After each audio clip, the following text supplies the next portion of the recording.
ನಾನು ರಮೇಶ್ ಕದ್ದೆರಡಿ, ಪ್ರಾಂಶುಪಾಲರು, ಮೊರಾರ್ಜಿ ದೇಸಾಯಿ ವಸತಿ ಶಾಲೆ, ನವಲಗುಂದ, ಧಾರವಾಡ ಜಿಲ್ಲೆ.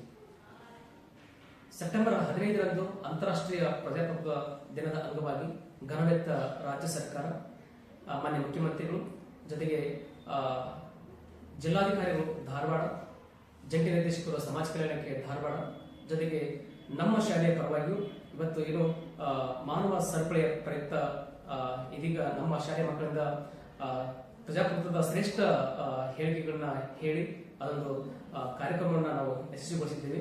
ಜೊತೆಗೆ ಬೀದರ್ನಿಂದ ಚಾಮರಾಜನಗರದವರೆಗೂ ಸಹಿತ ಮಾನವ ಸರಪಳಿಯ ಒಂದು ಕಾರ್ಯಕ್ರಮವನ್ನು ಹಮ್ಮಿಕೊಳ್ಳುವುದರ ಮೂಲಕ ಪ್ರಜಾಪ್ರಭುತ್ವದ ಶ್ರೇಷ್ಠತೆಯನ್ನು ಎತ್ತಿರೋದು, ಅದನ್ನ ಉಳಿಸಿಕೊಂಡು ಹೋಗೋದು, ಜೊತೆಗೆ ಪ್ರಜಾಪ್ರಭುತ್ವದ ಮಹತ್ವವನ್ನು ಇಡೀ ಪ್ರಜೆಗಳಿಗೆ ಹಂಚುವುದರ ಮೂಲಕ ಈ ಒಂದು ಕಾರ್ಯಕ್ರಮವನ್ನು ಘನವೆತ್ತ ರಾಜ್ಯ ಸರ್ಕಾರ ಹಮ್ಮಿಕೊಂಡಿದೆ. ಹಾಗಾಗಿ ಇದರಲ್ಲಿ ಎಲ್ಲ ಪ್ರಜೆಗಳು ಸಹಿತ ಪಾಲ್ಗೊಂಡು ಇದನ್ನ ಯಶಸ್ವಿಗೊಳಿಸಬೇಕಂತ ಎಲ್ಲರಲ್ಲಿ ನಾನು ವಿನಂತಿಯನ್ನು ಮಾಡಿದ್ದೇನೆ. ಜೈ ಹಿಂದ್, ಜೈ ಭಾರತ ಮಾತೆ.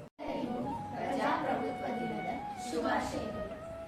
ಪ್ರಜಾಪ್ರಭುತ್ವ ಎಂದ ಮೇಲೆ ಪ್ರಜೆಗಳಿಗೆ ಇಚ್ಛೆಯಂತೆ ಎಲ್ಲ ಮುಖ್ಯ ವಿಷಯಗಳು ಇತ್ಯರ್ಥವಾಗಬೇಕು. ಇದನ್ನು ಹೇಳಿದವರು ಲಾರ್ಡ್ ಬ್ರೈಸ್. ಪ್ರಜಾಪ್ರಭುತ್ವವೆಂದರೆ ಭೇದ ಭಾವವಿಲ್ಲದೆ ಪ್ರತಿಯೊಬ್ಬ ವ್ಯಕ್ತಿಯ ಅನುಗುಣಕ್ಕಾಗುವುದು ಸಮಾಜ ವ್ಯವಸ್ಥೆ. ಶ್ರೀಮಂತ ವರ್ಗದ ವಿಶೇಷ ಹಕ್ಕುಗಳನ್ನು ರಕ್ಷಿಸುವುದು ಸಮಾಜ ವ್ಯವಸ್ಥೆ ಅಲ್ಲ. ಇದನ್ನು ಹೇಳಿದ ತತ್ವಜ್ಞಾನಿ ಜೆ.ಬಿ. ಶಾ.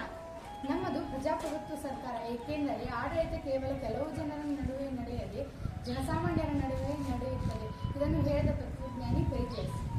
ಪ್ರತಿಯೊಬ್ಬರಿಗೂ ಪಾಲ್ಗೊಳ್ಳಲು ಅವಕಾಶವಿರುವ ಸರ್ಕಾರವೇ ಪ್ರಜಾಪ್ರಭುತ್ವ. ಇದನ್ನು ಹೇಳಿದ ತತ್ವಜ್ಞಾನಿ ಸೀಲು. ನಮ್ಮದು ಪ್ರಜೆಗಳಿಂದ ಪ್ರಜೆಗಳಿಗಾಗಿ ನಡೆಯುವ ಪ್ರಜೆಗಳ ಸರ್ಕಾರ. ಇದನ್ನು ಹೇಳಿದ ತತ್ವಜ್ಞಾನಿ ಅಬ್ರಾಹಿಂ ಲಿಂಕನ್.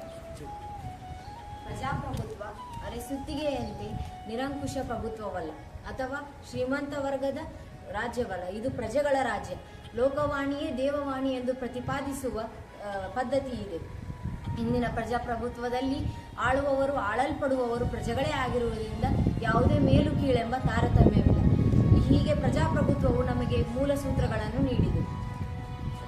ಸಮಾನತೆ, ಸ್ವಾತಂತ್ರ್ಯ, ಭ್ರಾತೃತ್ವ, ರಾಜಕೀಯ ಪಕ್ಷಗಳು ಮತ್ತು ಸಂಘಟನೆಗಳು, ಸಮರ್ಥ ಮುಖಂಡತ್ವ, ವ್ಯಕ್ತಿಗೌರವ ಮತ್ತು ಶಿಕ್ಷಣ, ತಾಳ್ಮೆ, ಸಹಾನುಭೂತಿ ಹಾಗೂ ಸಹಕಾರ.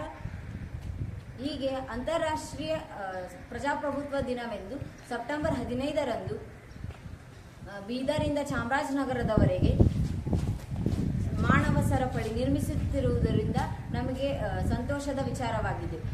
ಇದೇ ರೀತಿ ಇದರ ಉದ್ದೇಶವಿಷ್ಟೇ, ನಮ್ಮ ಪ್ರಜಾಪ್ರಭುತ್ವವು ಎತ್ತಿ ಹಿಡಿಯುವುದು ಹಾಗೂ ಉಳಿಸಿಕೊಂಡು ಹೋಗುವುದು ಪ್ರಜೆಗಳಾದ ನಮ್ಮ ಆದ್ಯ ಕರ್ತವ್ಯ.